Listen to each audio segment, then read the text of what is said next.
नमस्कार स्टूडेंट, मैं डॉक्टर अनुपमा जायसवाल नवी कला वाणिज्य महाविद्यालय से आज हम बीएड सेकंड सेम में अधिगम एवं शिक्षण लर्निंग एंड टीचिंग CC1 में की थर्ड यूनिट में हम निर्माणवादी परिप्रेक्ष्य के सिद्धांत के अंतर्गत आज हम स्वप्रवीणता के बारे में अध्ययन करेंगे।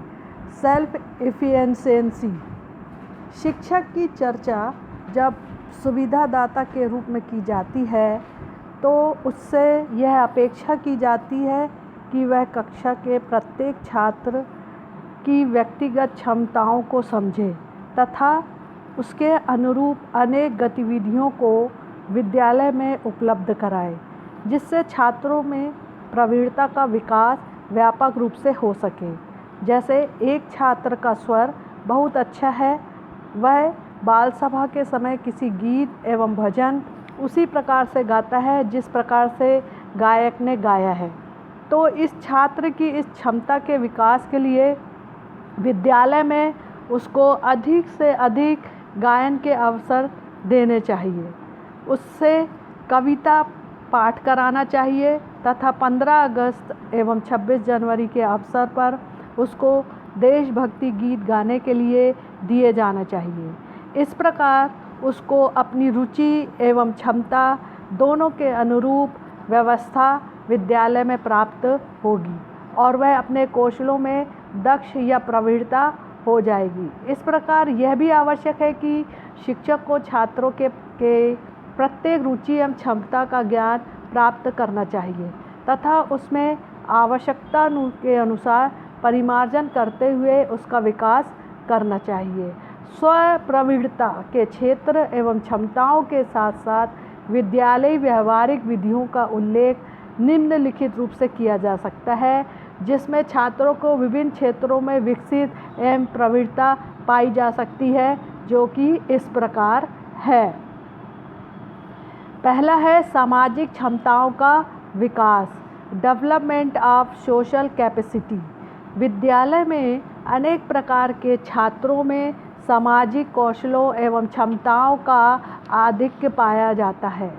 जैसे विद्यालय में एक छात्र सामाजिक कार्यक्रमों में भाग लेने के लिए सदैव तत्पर रहता है, इसके साथ साथ वह विद्यालय में अन्य छात्रों के साथ अनेक सामाजिक परंपराओं एवं घटनाओं पर चर्चा करता है।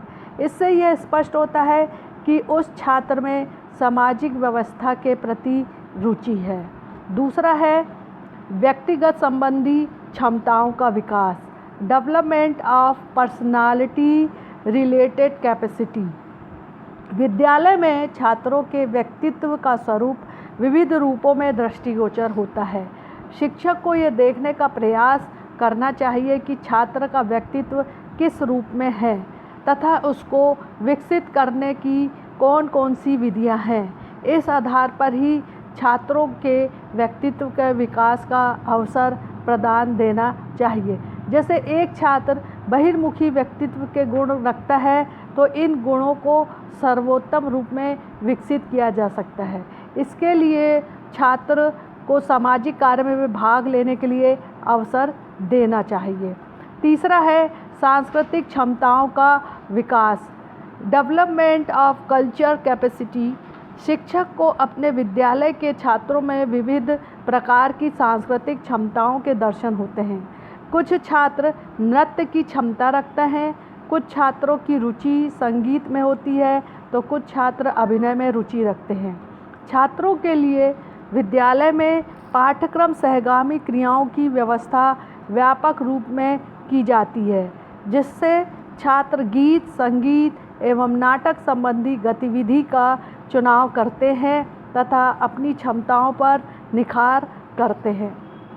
फोर्थ आता है चारित्र संबंधी क्षमताओं का विकास, development of character related capacity. शिक्षक को चरित्र संबंधी गुणों एवं क्षमताओं का विकास प्रत्येक छात्र में करना चाहिए। प्रत्येक छात्र में चरित्रगत गुण भी विविध रूप में देखे जाते हैं, जैसे ईमानदारी, सत्य, अहिंसा एवं नैतिकता आदि। शिक्षक को इन सभी गुणों का विकास प्रत्येक छात्र में व्यापक रूप से करना चाहिए। फिफ्थ आता है नैतिक क्षमताओं का विकास, डेवलपमेंट ऑफ मॉरल कैपेसिटी। व्यक्ति का पूर्ण विकास नैतिक क्षमताओं के आधार पर ही संभव होता है। छात्रों में नैतिकता का स्तर पृथक पृथक रूप में दिखाई देता है। जिन छात्रों में नैतिक गुण पाए जाते हैं तथा उनके कार्य व्यवहार में नैतिकता पाई जाती है, उन सभी छात्रों के नैतिकता संबंधी गुणों की प्रशंसा करके उनको स्थायी रूप प्रदान करना चाहिए। छठवां आता है संवेगात्मक क्षमताओं का विकास, डेवलपमेंट ऑफ इमोशनल कैपेसिटी। विद्यालय में छात्रों में दो प्रकार की स्थिति देखने को मिलती है। प्रथम, कुछ छात्रों में संवेगात्मक स्थिरता पाई जाती है। ऐसे छात्रों को संवेगात्मक रूप में विकसित पाया जाता है। कुछ छात्रों शीघ्र ही क्रोधित हो जाते हैं, रोने लगते हैं तथा हंसने लगते हैं। इस प्रकार का व्यवहार उनकी संवेगात्मक अस्थिरता को प्रकट करते हैं। संवेगात्मक स्थिरता को उत्पन्न करने के लिए सर्वप्रथम शिक्षक को ऐसे छात्रों के साथ आत्मीयता का व्यवहार करना चाहिए। द्वितीय, उनको संवेगात्मक स्थिरता वाले छात्रों के साथ कार्य करने में अवसर देना चाहिए। सातवां है शारीरिक क्षमताओं का विकास, डेवलपमेंट ऑफ फिजिकल कैपेसिटी। छात्रों में शारीरिक क्षमताओं भी भिन्न भिन्न रूपों में होती है। एक शिक्षक का दायित्व है कि प्रत्येक छात्र की शारीरिक क्षमताओं को पहचाने, इसके उपरांत उनके विकास की विधियों को खोजकर उनके समक्ष प्रस्तुत करें, जिससे प्रत्येक छात्र को अपनी शारीरिक क्षमता के अनुकूल विकास का अवसर मिले। नेक्स्ट आता है मानसिक क्षमताओं का विकास, डेवलपमेंट ऑफ मेंटल कैपेसिटीज़। सामान्य रूप से मानसिक क्षमताओं का आशय बुद्धि, लब्धि, तर्क एवं चिंतन आदि से होता है। विद्यालय में पढ़ने वाले छात्रों की मानसिक क्षमताएं भिन्न भिन्न होती है, इसलिए प्रत्येक छात्र में मानसिक विकास की प्रक्रिया के लिए शिक्षक को विविध गतिविधियों का चुनाव करना चाहिए। प्रमुख बुद्धि लब्धि वाले छात्र के लिए शिक्षक को अमूर्त विषयों पर चिंतन करने के लिए प्रेरणा प्रदान की जा सके। जो सामान्य छात्र हैं उनको मूर्त विषयों पर चिंतन करने के लिए प्रेरणा प्रदान की जा सकती है। नौवां है आध्यात्मिक क्षमताओं का विकास, डेवलपमेंट ऑफ स्पिरिचुअल कैपेसिटीज़। विद्यालय में कुछ छात्रों में आध्यात्मिक क्षमताओं का विकास व्यापक रूप में पाया जाता है। कुछ छात्र आध्यात्मिक क्षमताओं से विहीन होते हैं। शिक्षक द्वारा यह प्रयास करना चाहिए कि सभी छात्रों का आध्यात्मिक विकास हो। 10वां है वैज्ञानिक क्षमताओं का विकास, डेवलपमेंट ऑफ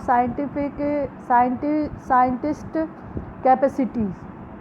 छात्रों में वैज्ञानिक क्षमताओं का विकास करना भी एक शिक्षक का प्रमुख दायित्व है।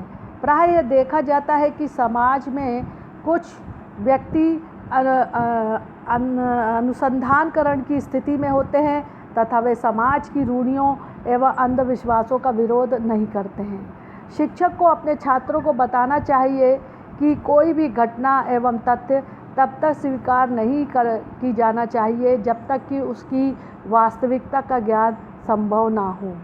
इसके लिए शिक्षक को समाज में प्रचलित रूढ़िवादी परंपराओं एवं अंधविश्वासों को चर्चा कक्षा में करनी चाहिए तथा प्रत्येक छात्र को तर्क एवं प्रश्न के अवसर देने चाहिए। नेक्स्ट आता है दार्शनिक क्षमताओं का विकास, डेवलपमेंट ऑफ फिलोसॉफिकल कैपेसिटी। सामान्य रूप से यह देखा जाता है कि कुछ शिक्षक दार्शनिक विचारों, सिद्धांतों एवं नियमों को यह कहकर अस्वीकार कर देते हैं कि वर्तमान समय में उनकी उपयोगिता और प्रासंगिकता नहीं है, जबकि किसी छात्र या व्यक्ति के दार्शनिक विचारों का अध्ययन नहीं किया है तब तक वह सच्चे अर्थों में मानव नहीं बन सकते हैं। योग, सांख्य, गीता एवं आदर्शवादी दर्शन इस तथ्य के प्रमाण माने जाते हैं कि मानव का सच्चा विकास इनके द्वारा ही संभव है। इसलिए प्राथमिक स्तर पर प्रमुख दार्शनिक अरस्तु, प्लेटो, सुकरात एवं कृष्ण भगवान के दार्शनिक विचारों में छात्रों को परिचित कराना चाहिए। नेक्स्ट आता है हमारा धार्मिक क्षमताओं का विकास, डेवलपमेंट ऑफ रिलीजियस कैपेसिटी। अनेक अवसरों पर यह देखा जाता है कि छात्रों की धार्मिक भावनाओं एवं धार्मिक प्रश्नों को शिक्षक यह कहकर दमित कर देता है कि विद्यालय धर्मनिरपेक्ष है, इसमें धर्म की चर्चा नहीं की जा सकती है। शिक्षक का यह विचार छात्र के सर्वांगीण विकास के मार्ग की प्रमुख बाधा माना जाता है। एक अच्छे शिक्षक को छात्रों की धार्मिक भावनाओं एवं क्षमताओं का सम्मान करना चाहिए तथा छात्रों को धर्म के वास्तविक अर्थों को समझना चाहिए। नेक्स्ट पॉइंट है हमारा सर्वोत्तम व्यवहार संबंधी क्षमताओं का विकास, development of best behaviour related capacity. सर्वोत्तम व्यवहार संबंधी गतिविधियों का विकास भी छात्रों में व्यापक रूप से शिक्षक को करना चाहिए। व्यवहार एक सामाजिक कौशल है, परंतु इसका संबंध व्यक्तिगत क्षमता से होता है। समाज में व्यक्तियों के द्वारा पृथक पृथक व्यवहार किया जाता है। यह व्यवहार उनकी योग्यता का ही प्रतीक होता है। आदर्श व्यवहार एक ऐसा व्यवहार होता है जो परिस्थितिजन्य एवं सर्वोत्तम माना जाता है। जैसे एक बालक शिक्षक के क्रोधित होने की स्थिति में शांत रहता है, इसके बाद उसके शांत होने पर वह शिक्षक को वास्तविक स्थिति से अवगत करा देता है। थैंक यू, धन्यवाद।